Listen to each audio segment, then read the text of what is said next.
Bienvenido, Marcelo, un gusto como siempre. No, por favor, gracias por la invitación, Daniel. Bueno, a ver, clima convulsionado, y estábamos hablando antes de salir al aire respecto de, bueno, cómo las urnas han cambiado el tablero de lo que todos veníamos viendo, de lo que los encuestadores y los analistas nos presentaban como una realidad. Y después resulta que la realidad está en las urnas, ¿viste? Sí, sí. ¿Y qué análisis han hecho ustedes desde el espacio que integras, Marcelo? Bueno, para los chinos las crisis son oportunidades. Sí. Para los argentinos es una tentación al salto al vacío. Ajá. Mariano Moreno, en su corta pero intensa vida política, escribió que si los pueblos no se ilustran, la frase es mucho más larga, estábamos condenados a terminar con el tirano, pero no terminar con las tiranías. Él se refería, obviamente, en su época a la monarquía absoluta y despótica de España, que había recuperado el poder Fernando VII cuando sacan a los franceses de territorio español. Yo creo que esa frase nos persigue a los argentinos. En los claroscuros que hemos tenido, buenas épocas que han permitido que Argentina crezca, resuelva los problemas de la sociedad, también hemos tenido momentos donde nos hemos hundido en las crisis, y son justamente en los momentos de crisis. Los golpes de estados del 30, del 43, del 55, del 66, del 76, fueron todos retrocesos. Y esto ha sido producto, yo creo, de esas tiranías que no son personas, sino que son sistemas. Uno de esos sistemas es, bueno, una economía que genera inflación y corrupción. Y me parece que en este contexto económico de una crisis caótica que sufre la Argentina, bueno, lo que la sociedad viene expresando es muy llamativo, por lo menos desde el punto de vista de la provincia de San Juan. El 14 de mayo. La gente confirmó los oficialismos en 16 de los 19 departamentos. En Capital se sabía, ya lo venía anunciando el elector, que iba a haber un cambio de gobierno, iba a ser Laciar o iba a ser Colombo, termina siendo Susana Laciar. El 9 de julio funcionó la ley de lema y la candidata de Juntos por el Cambio, que fue la más votada, no fue consagrada intendente. La sorpresa fue en Sarmiento, donde hay un cambio radical de color político. En los otros 16 departamentos se confirmó. El 2 de julio, yo creo que una mayoría de los sanjuaninos le hizo entender al gobernador lo que él no quiso comprender del fallo de la Corte de Justicia. Y dijo, no, acá no hay perpetuación de poder, acá hay alternancia. Y fue y votó masivamente por Orrego Martín. Y el 13 de agosto, como ha pasado en el interior de la Argentina, no en la capital federal, no en la provincia de Buenos Aires, ni en Entre Ríos, donde habían elecciones a gobernador e intendente, bueno, un tercio, menos de un tercio, ha acompañado una propuesta que plantea un cambio radical, pero con el método populista, que es el marco que permite, bueno, las crisis consecuentes que tiene la Argentina. Si vos analizás el voto del 13 de agosto, 2/3 de la sociedad ha dicho que queremos un cambio radical de este estado de cosas que nos humillan, que nos duele, que nos pega, que es la economía en manos de Alberto Fernández, Cristina Fernández de Kirchner y Sergio Massa. Pero también 2/3 han recurrido a expresiones populistas, una la conocida, que es el kirchnerismo, y una nueva que ha aparecido, que dentro de un contexto internacional tienen otros personajes como Bolsonaro, como Trump y muchos otros en Europa, que es el caso de Milei. Entonces la pregunta es, ¿cómo resolvemos este drama económico sin recurrir a esa vía que fracasa, que ha fracasado en la historia argentina, que es el fracaso del populismo? Marcelo, ¿y por qué razón este electorado ya no escoge a Juntos por el Cambio como la alternativa? ¿No? Digo, se vuelca por la ola violeta, el león, el rugido del león y la libertad.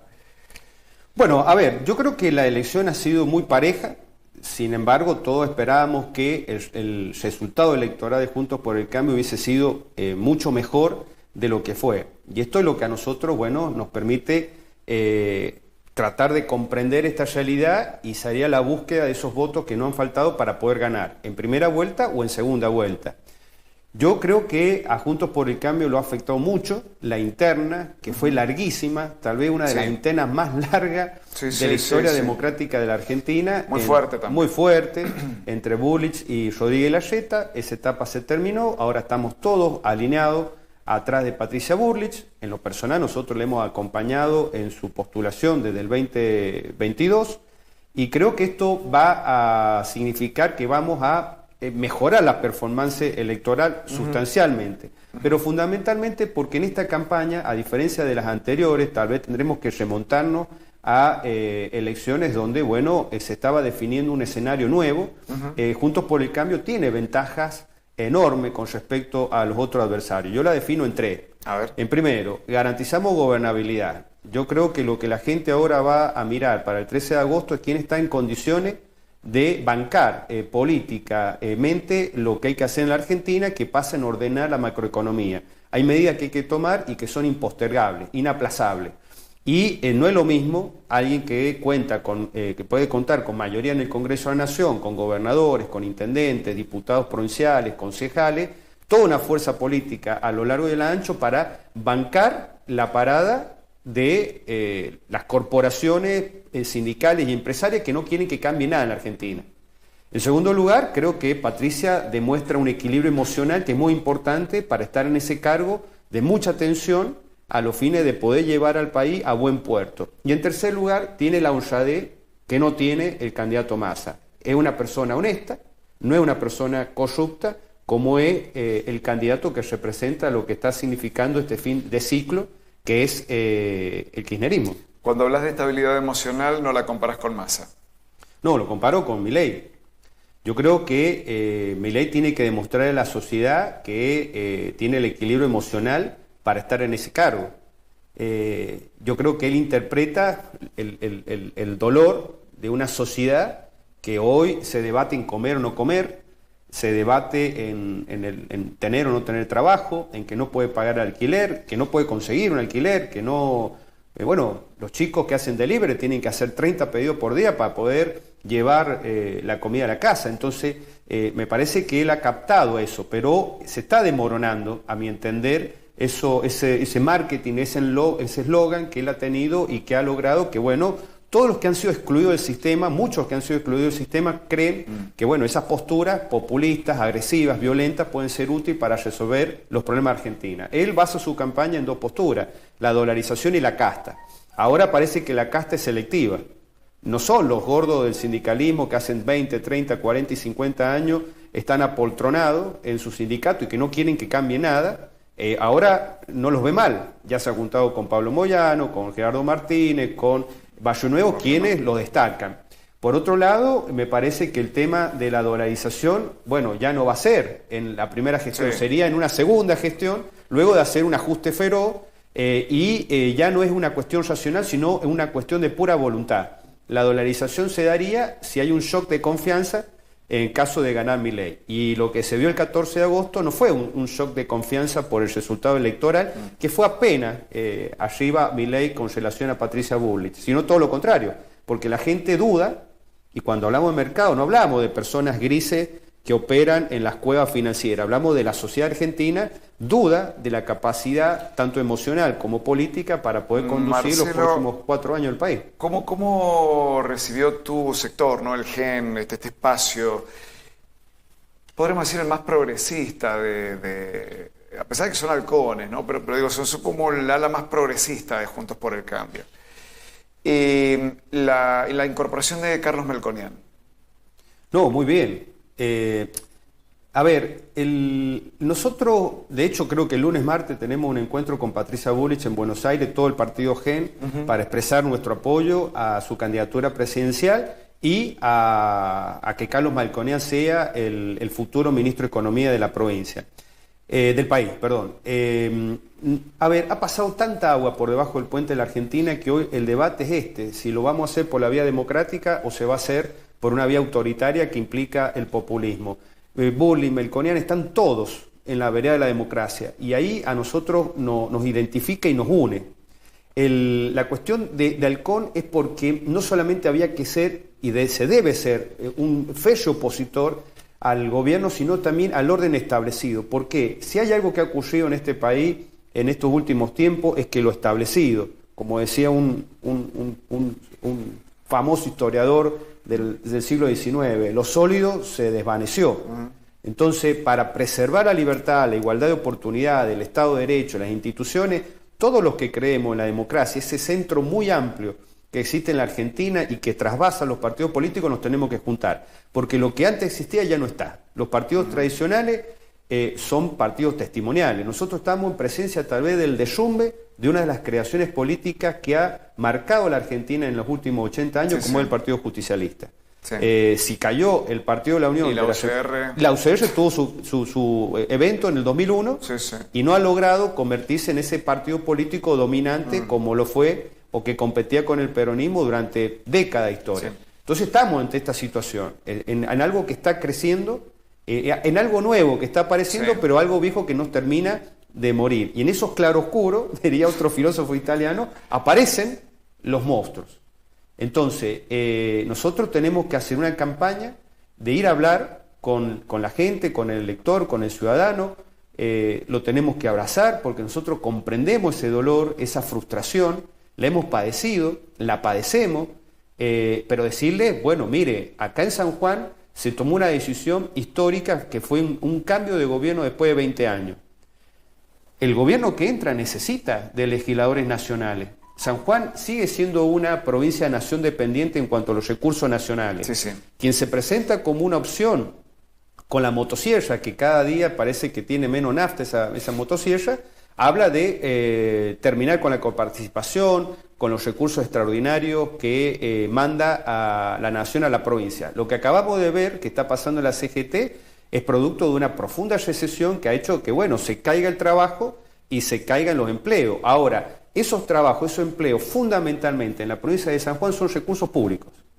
Entonces, el gran pecado del gobierno que se retira en 20 años en la provincia de San Juan es que tuvo grandes recursos económicos en estos 20 años, no lo invirtió para hacer crecer exponencialmente el sector privado. Decidió hacer megaestadios, megafiestas, pero no tenemos ese sector privado dinámico que genere ese trabajo. Bueno, si a nosotros se nos corta los recursos nacionales, bueno, San Juan se convierte en una provincia inviable.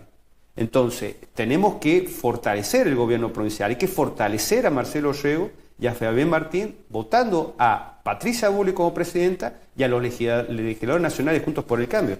La última, Marcelo, ha sido una elipsis, ¿no? Un camino de vuelta, habló de la ciudad judicial. Recuerdo los debates, las peleas, ¿no? Cuando estaba el proyecto de llevarla a la CABIC, y luego se adquirió, se expropió este terreno ahí de la antena de Grafiña, de la antena de Colón. Pero finalmente la ciudad judicial se va a resolver, aunque sea transitoriamente, en el edificio 9 de Julio. Es algo que vos venías pidiendo, ¿no? Claro, en mi presidencia como presidente del foro decíamos que había que ocupar el edificio 9 de Julio, empezar a terminar con el tema de esta política de alquilar varias decenas de edificios y, bueno, hacer ahí la ciudad judicial. Luego la nueva corte cambió ese proyecto primero por la CABIC, después se dio un paso bastante temerario, digamos, de comprar o expropiar ese predio donde se va a construir la ciudad judicial. Y bueno, ahora la Corte, yo lo veo, la Corte es un órgano de poder que debe ser independiente, pero que tiene que coordinar sus políticas públicas con los otros poderes, el legislativo y el judicial. En materia legislativa, los códigos, este proyecto que se está presentando de ampliar el acusatorio con todos los delitos que contempla el Código Penal, se hace porque parece que hay un órgano que no sufre la penuria y la crisis económica del Ejecutivo. Hoy el Ejecutivo tiene problemas para financiar la educación, el plan Fines se terminó, la salud, hay una crisis de recursos humanos muy importante. Mientras tanto, el otro poder crea una mega estructura judicial con una autonomía financiera que no contempla lo que está pasando en la calle. Y esto del edificio judicial era una muestra. San Juan ha pasado un periodo donde los gobernantes parecía que querían dejar, como si fueran faraones, su gran pirámide para la historia. Bueno, esa concepción megalómana me parece que la realidad le está poniendo fin. Bienvenido que la Corte aceptó que debe usar el edificio 9 de julio, pero también tiene que hacer transformaciones a tono de lo que está pasando en la gente. Mirá, la Corte cree que la ciudadanía lo considera como un órgano efectivo por la cantidad de sentencias que saca por año. ¿Y sabe lo que piensa mayoritariamente la gente del Poder Judicial? ¿Qué cosa? Que es un lugar de acomodados, porque los concursos no son transparentes. Entonces, lo que yo creo que la Corte tiene que hacer es tomar nota de lo que está pasando en la sociedad. Esto voto bronca es también de una sociedad sanjuanina cansada de los acomodos, que para vos tener una solución laboral tenés que buscar un padrino, o tener un apellido, o militar en determinado lugar. El caso testigo era este concurso para cubrir 14 vacantes, hechas a las apuradas después del 2 de julio, para ver si algunos vivos, que se van a quedar sin trabajo el 10 de diciembre, se pueden acomodar en la estructura del Poder Judicial. La Corte lo que tendría que haber comprendido lo que está pasando en la sociedad y haber dicho, señores, vamos a reformar el Consejo de la Magistratura, vamos a proponer a los otros órganos esa reforma y a partir de ahora todos los concursos de cargos constitucionales o de planta permanente en el Poder Judicial van a ser transparentes y le vamos a dar igualdad de oportunidad a todas las personas. Si no, termina la realidad llevándose puesta esas consideraciones de que el poder es mío, es mío, es mío y hago lo que quiero con el Poder Judicial. No es así. Marcelo, muchas gracias. No, por favor, gracias. Marcelo.